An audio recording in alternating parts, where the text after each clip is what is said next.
Deer viewers, Netaji Subhash open university তাদের official ওয়েবসাইটে post graduate admission অর্থাৎ PG admission MSc, MCom, MA, MLIS বা master in mass communication, master in journalism এই সমস্ত বিষয়ে নতুন করে জুলাই 2025 সেশন এবং 2025-26 সেশনের জন্য নতুন করে অ্যাডমিশন প্রক্রিয়া নিয়ে এসছে। মূলত এই অ্যাডমিশন প্রক্রিয়া শুরু হওয়ার পর আমাদের চ্যানেলের Netaji Subhash open university related যে সমস্ত ভিডিও রয়েছে তার কমেন্ট সেকশানে বেশ কতগুলো প্রশ্ন এসেছে, যেগুলো তোমাদের মধ্যে আজকে শেয়ার করব তার সঠিক উত্তরটা। এই রিগার্ডিং প্রথম যে প্রশ্নটা বারবার আসে সেটা হচ্ছে এবিসি আইডি এবং ডিএবি আইডি কেন ইম্পর্টেন্ট বা এটা কেন করতে হবে এবং এই বিষয়ে আর কি তথ্য রয়েছে। 2 নম্বর হচ্ছে কাউন্সেলিং প্রক্রিয়া নিয়ে অনেকে বুঝতে পারছে না, সেই কাউন্সেলিং প্রক্রিয়াটা আসলে কী। 3 নম্বর যেটা আমরা আলোচনা করব ডকুমেন্টস হার্ড কপি জমা, অর্থাৎ ডকুমেন্ট যেগুলো ওখানে দেওয়া হচ্ছে স্ক্যান্ড হিসাবে সেগুলো পরবর্তী ক্ষেত্রে হার্ড কপি জমা দিতে হবে কিনা কোনো জায়গায়। নেক্সট ফিস পেমেন্ট কবে করা যাবে এবং 5 নম্বর যে পয়েন্টটা আমরা লিখতে ভুলে গেছি সেটা হচ্ছে স্টাডি সেন্টার, যেটা সেই স্টাডি সেন্টার চয়েস কিভাবে করা হবে। এই 5টি বিষয় নিয়ে আমরা ডিটেলসে আলোচনা করব। তাই প্রত্যেককে যারা এই বিষয়ে জানতে আগ্রহী ভিডিওটি স্কিপ না করে পুরোটি দেখো, তাহলে তোমাদের এই রিগার্ডিং যে সমস্ত তথ্য জানার আছে আশা করি তোমরা সেটা বুঝে যাবে। আমরা প্রথমে যেটা আলোচনা করব এবিসি আইডি এবং ডিইবি আইডি। আমরা বহু পূর্বেই বলেছিলাম এবিসি আইডিটা হচ্ছে ইউজিসি স্বীকৃত যে কোনো ইউনিভার্সিটি থেকে যখনই তোমরা বর্তমান যে প্যাটার্ন অর্থাৎ ক্রেডিট বেস যে সিস্টেম সেই অনুযায়ী পড়াশোনা করবে তখন তোমাদের এবিসি আইডি তৈরি করতে হবে এবং উক্ত এবিসি আইডিতে তোমাদের যে ক্রেডিট পয়েন্ট সেটা জমা হবে। এই প্রসঙ্গে বলে রাখা ভালো, যারা গত 2 বছরের মধ্যে পাস আউট হয়েছো কলেজ থেকে তাদের কাছে হয়তো এবিসি আইডি আছে।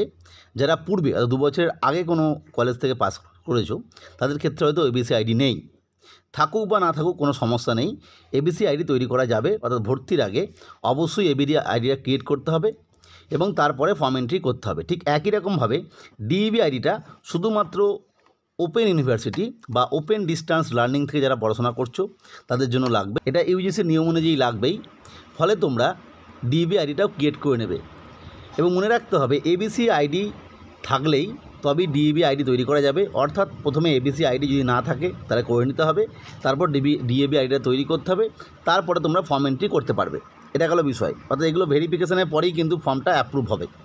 নেক্সট 2 নম্বর যে কাউন্সেলিং, মনে রাখতে হবে নেতাজি সুভাষ ওপেন ইউনিভার্সিটিতে যে ভর্তি প্রক্রিয়া সেখানে শুধুমাত্র এমএসসি এই যে কোর্স সেক্ষেত্রেই কাউন্সেলিং হয়।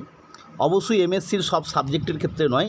মূলত এমএসসিতে নেতাজি সুভাষ ওপেন ইউনিভার্সিটিতে যে সমস্ত সাবজেক্টে এমএসসি হয় সেটা হচ্ছে ম্যাথমেটিক্স, জিওগ্রাফি, জুওলজি এবং ইভিএস। এর মধ্যে শুধুমাত্র জুওলজি, ইভিএস এবং জিওগ্রাফি এই 3টে সাবজেক্টের সিট সংখ্যা কম, সেই জন্য এই 3টে সাবজেক্টেরই একমাত্র কাউন্সেলিং হবে। ম্যাথমেটিক্সে কোনো কাউন্সেলিং হবে না। ফলে আমরা বুঝতে পারছি কাউন্সেলিং হবে 3টে সাবজেক্টের। কাউন্সেলিংটা কখন হবে? আপাতত হবে যে ডেট দেওয়া হয়েছে সেখানে দেখা গেছে 25, 26, 27 আগস্ট এই সময়ে কাউন্সেলিং হওয়ার কথা বলা হয়েছে। এবং কাউন্সেলিং হবার আগে যারা ফর্ম এন্ট্রি করলে তাদের ক্ষেত্রে কোন কোন কলেজে কোন কোন ক্যাটাগরির কত কত সিট আছে সেটা প্রকাশ করে দেবে, সেটা 20 তারিখে, 20 আগস্ট। সেখান থেকে তোমরা জানতে পারবে যে এবং তারপরে প্রাপ্ত নম্বরের ভিত্তিতে তোমাদের কাউন্সেলিংয়ের নাম থাকবে, পরপর তোমাদের কাউন্সেলিং হবে এবং তোমরা তারপরে এই স্টাডি সেন্টারের কথা বললাম 5 নম্বর স্টাডি সেন্টার সেই দিন চয়েস করতে পারবে। তার আগে কিন্তু স্টাডি সেন্টার চয়েস করতে পারবে না। কিন্তু অন্যান্য সাবজেক্ট অর্থাৎ এমএ, এমকম বা ম্যাথমেটিক্সে এমএসসি অন্যান্য কোর্সের ক্ষেত্রে এই পিজিতে তারা কিন্তু যেদিন তুমি ফর্ম এন্ট্রি করছো এই সময়ের মধ্যে সেদিন স্টাডি সেন্টার চয়েস করতে পারবে। 4 নম্বর যে ফ্যাক্টরটা এখানে বলে রাখা ভালো, ফিস পেমেন্ট। যাদের কাউন্সেলিং হচ্ছে অর্থাৎ জিওগ্রাফি, জুওলজি এবং এনভায়রনমেন্টারিস এই 3টে সাবজেক্টের ক্ষেত্রে আমি বললাম যেদিন তুমি কাউন্সেলিং হচ্ছে অর্থাৎ 25 আগস্ট, 26 আগস্ট ওই সময়ে, সেই কাউন্সেলিং হয়ে যাওয়ার পর তুমি স্টাডি সেন্টার চয়েস করছো এবং তারপরে তোমাদের যে নির্দিষ্ট ফি আছে অ্যাপ্রক্স 18,000 সেটা তোমাকে সাবমিট করতে হবে সেই দিন।